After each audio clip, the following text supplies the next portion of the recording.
Hello everyone, so this is my first video on Skiers World, and today we're gonna start off with regions of the United States ski, scene, and I'm gonna try to point you in directions to where you want to go based off what you want to do, and I'm just gonna list pros and cons of each region, and then at the end of the video, once you've come up with a decision, I'm gonna create playlists for other things, so like you can go into your region and look at pros and cons of each resort in that region to find out which resort in that region you want to go to, and then I'll give you know before you go trail guides of like those resorts so you can actually dig deep into the resorts that you're going to and know the stuff. So it's just kind of help you plan with ski trips because I've been skiing before and it's hard to plan. I know that, so I'm just trying to help here. So I'm going to list pros and cons of each kind of ski region, starting with the Northeast. This is going to be mainly like Vermont, northern Vermont specifically, Maine, Quebec, those kind of ones. Some pros here are just like temperatures are usually low in like January, February, which is when you probably would want to go to ski in the east, but and that usually is good for the preservation of snow, and the accumulation is usually pretty decent for East Coast. But it is to be noted that powder days are not, as much of the norm in the East as they are in the West.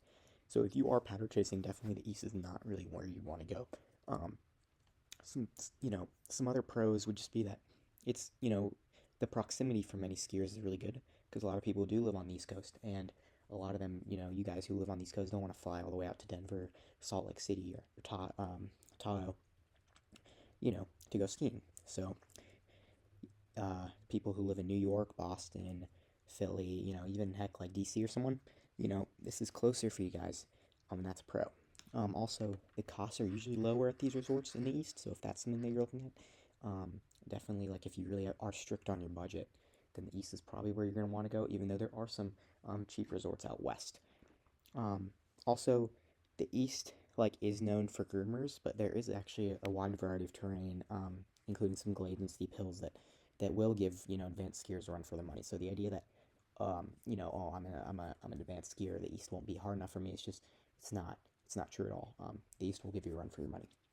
And then, like, resilience against wind hold, like lower elevations and tree-lined trails often provide like protection against wind holds compared to like exposed high alpine runs in the West, like at Breckenridge. The bowls often have to close because of there's too much wind. So because it's at a lower elevation, and most of the trails have trees, wind isn't as much of a problem as it is at like places like Breck, in the West. Um, Now I'm going to list some cons. Crowds are usually pretty bad at some of the popular resorts in the East, like Killington, and some other ones, just because, there's a lot of people coming from those big cities like Boston and New York. Um, so just keep that in mind when going there. Icy conditions are a big thing in the East.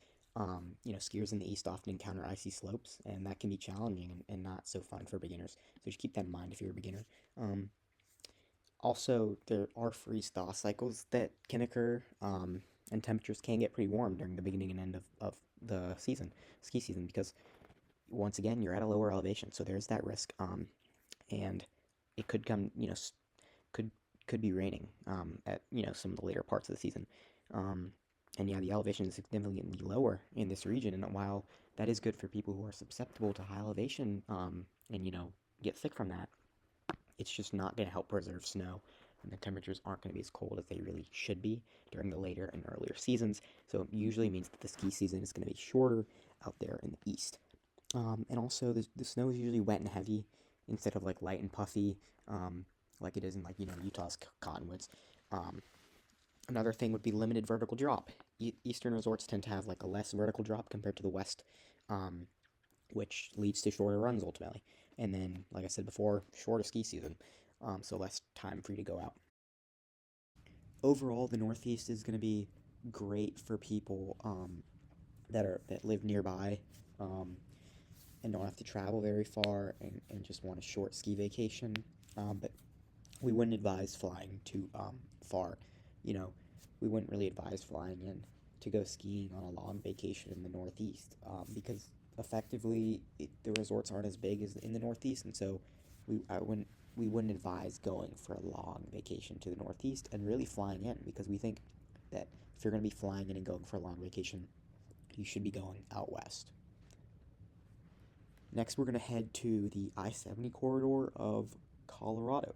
So these are the resorts that are listed that are all along I-70. Just, some pros of this region are good snow totals. They get a lot of snow as they're on the Continental Divide, and it allows for these resorts to open earlier and to um, close later. So they provide a longer season for many.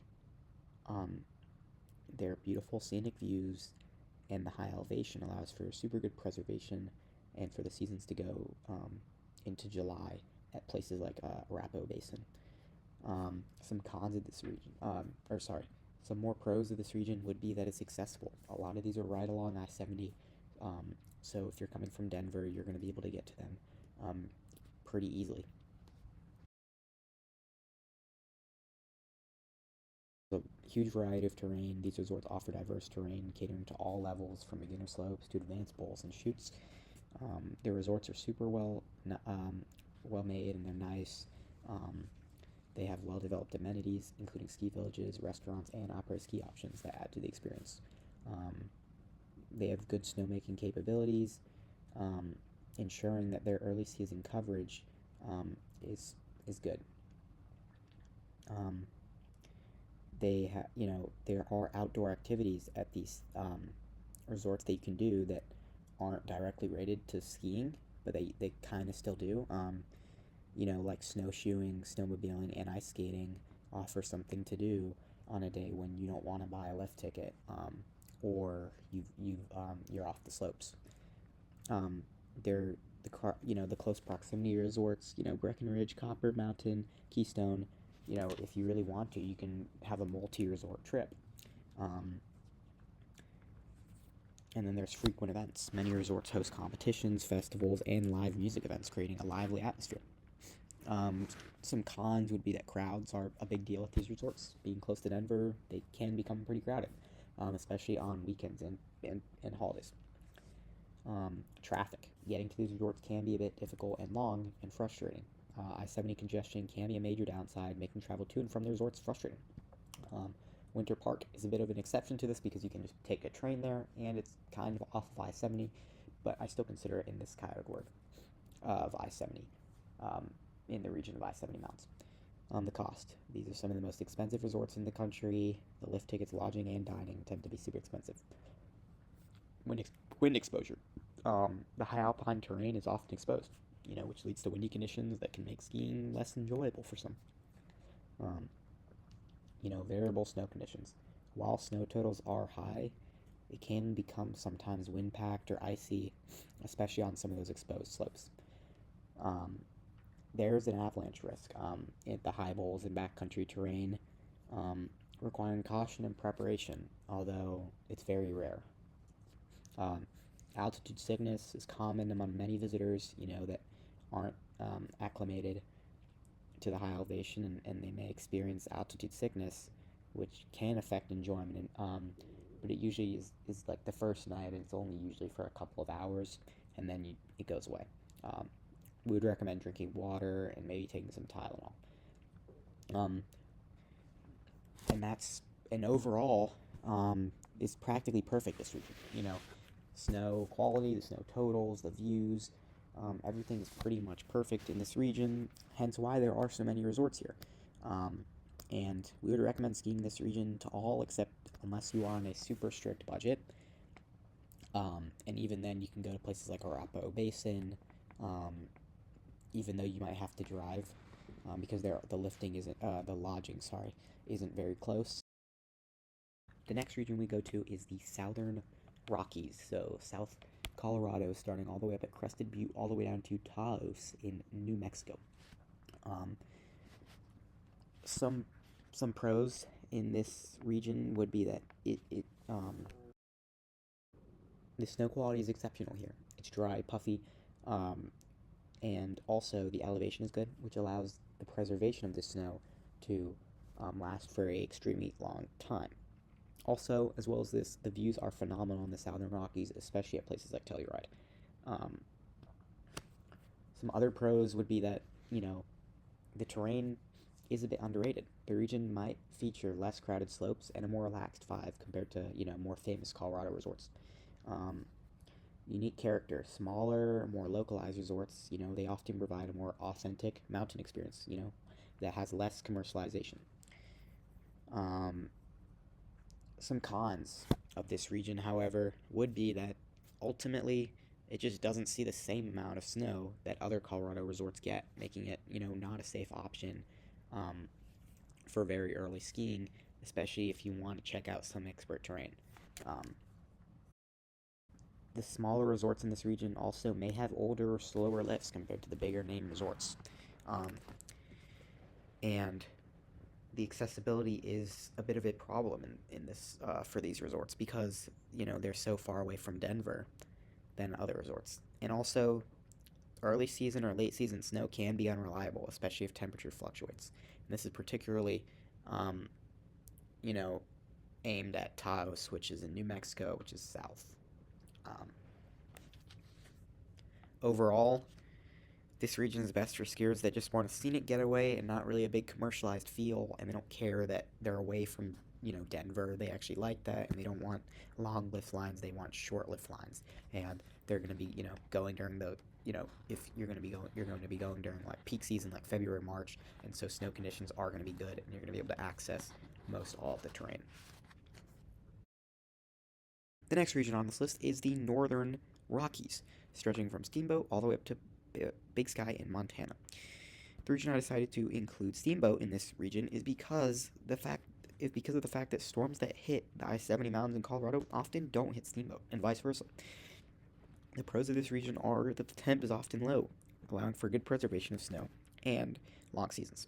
Another pro is that the jagged peaks allow for extremely difficult terrain, and these jagged peaks also provide some beautiful scenery.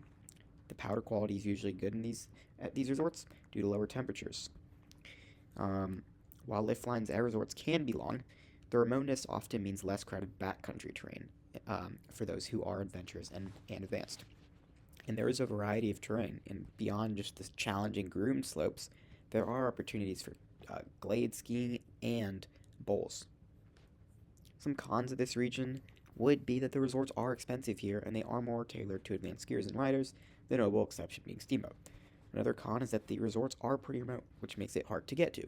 Um, it is more expensive and hard to fly into the airports around Big Sky and Jackson Hole, and it is far, and Steamboat is pretty far away from Denver. However, these resorts all are still extremely popular, even though it is pretty hard to get to them, making lift lines a problem. And the last con would be that although there is good preservation of snow, the accumulation of it isn't as good as I-70 corridor, Colorado mountains, and resorts more out west. Overall, this region is perfect for advanced riders who are looking to test their ability and aren't on a budget. The next region we'll be moving to is the Utah region. Um, these resorts are well known for the quality of their snow, and another pro of this region is that the proximity that these resorts um, these resorts are in a super close proximity to the Salt Lake City airport, making it easy to get to when if you fly in. Another pro would be the snow accumulation totals. These resorts receive um, a lot of snow, which allows them to be a safe bet if you're going early on in the season, like December, during the holiday season. Um, some other pros would be that there is a variety of terrain. At these resorts in Utah, you're going to have expert terrain and you're also going to have beginner terrain. There is a lot of variety of terrain on the mountain. So whatever skill level you will find something to do at the resorts in Utah. And there are a lot of family-friendly options like Park City and Deer Valley that are great for families coming from other places in the U.S. or out of the country because of the fact that these resorts are so close. They make an easy drive from the airport, and then they have a great après-ski town, and they also have a lot of beginner and easier and mellower runs. And the hospitality at places like Deer Valley is really world class. Some cons of this region, however, are that these mountains are situated at a little bit of a lower elevation, and I put quotes around lower elevation because they're still high elevation, but compared to like the Colorado resorts, and some other rocky resorts, they are situated at a bit of a lower elevation. Um, Another problem with these resorts that I find is that they're very popular, and so lift lines are super long, and also the resorts are usually very expensive here, especially places like Deer Valley and Park City, where places like Deer Valley, I'm not sure it's the greatest value if you're not an expert, if you're like an expert skier, because it's more of a family friendly and beginner place rather than like a expert's paradise. Um, you know, there's also um, some heavy traffic getting to the resorts if you go during like a peak holiday um, weekend or a peak weekend. Um, and yeah, that's like overall this region is a very well-rounded region. It's pretty much great for anyone that's not like on like a strict budget because a lot of these resorts are pretty expensive. So if you are on a strict budget, you might want to look at another region. But if you're an expert, if you're a beginner, and pretty much any type of skier that's not in a budget, this is a great region to go to, and I highly recommend it. Our next region that we'll be moving to is the Lake Tahoe region. Um, this region can see extremely heavy amounts of snow during good years, which allows the season to be prolonged and can go into May on good years. Um, Resorts are also in this region super close to the Reno airport, like 40 minutes away. And they're also decent, like 2 hours away, I think, from Sacramento. So it allows, a decent, if you're going into Reno, it's like a super close drive. Sacramento's a little bit longer, but it's still a decent drive. But this does come with a downside, obviously. It, means that there's going to be a lot of people coming to ski in these places, and so the lines can get pretty long during sometimes on peak holidays. And another thing about the snow accumulation and the snow in Tahoe is that when it snows in Tahoe, it dumps, like, and I mean dumps. So there is a chance that, you could be um, not able to access the resort as the access roads could be closed, or the resorts might not even be spinning their lifts in like super heavy storms. The weather is a bit crazy in like Tahoe region, and it's very variable because sometimes you'll have dry spells for a long time, and then sometimes you'll have huge amounts of snow. So it's very variable, and it's kind of a risky play. But if you go during like March or February, you should for the most part be fine, except there could be a huge storm that wrecks your trip. Just keep that in mind. Um, but they're exceptional. They have some exceptional expert terrain at places like Palisades. Um, but like I said before, they have also have freeze-thaw cycles. So like I mentioned, the weather is extremely variable and extremely uncertain in this region. So if you're planning a trip there, make sure to look at the weather and try to like plan ahead and see if you think if it has a chance to wreck your trip. Um,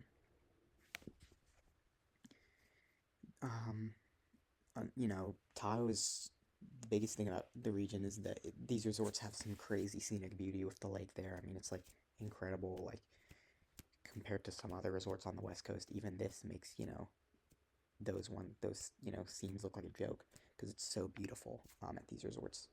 Um, but you know, um, the cost is also a bit of a problem at Tahoe. It's just kind of a crazy region. There's a lot going on. There's a lot of people there, a lot of packed places. But overall, like if you're it's if you're not like an expert who doesn't, if you're not really an expert, it's kind of gonna be a bit of a there's gonna be less stuff for you to do at these resorts because they're more expert oriented. So, overall, it's a perfect place to go if you're, not concerned about the weather wrecking your trip, or you planned ahead and you look in and you see it's going to be sunny and nice, and or there might be a little bit of snow, but it's nothing to wreck your trip, and you just want some expert runs to go on. It's a perfect place to go. And yeah, you're not concerned about the lift lines or cost. I'd recommend going there, but for a lot of people, I think this region is a bit crazy, and I wouldn't recommend putting it on the top of your list of places to go unless you're in the area. The last region that we'll be going to is the Pacific Northwest region. This region sees heavy amounts of snow and has some of the highest accumulation numbers in the United States. However, During the early and late seasons, the snow can come down as rain since these mountains do sit at a slightly lower elevation than other mountains out west.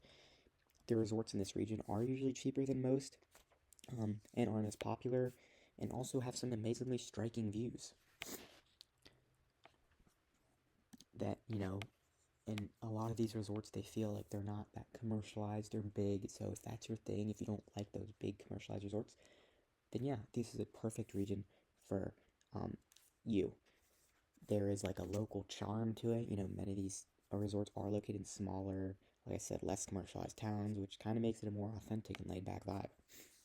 Also, lower elevation can make these regions a bit more easy to access by car, with fewer weather-related road closures compared to higher elevation areas. Also, some of these resorts can be situated close to nearby cities like Portland or Seattle. Um, some problems though, like I said, is that the ski season could be shorter because they're not at a higher elevation. So, if you're planning on doing some super late spring season skiing, you might be out of luck at some of the resorts.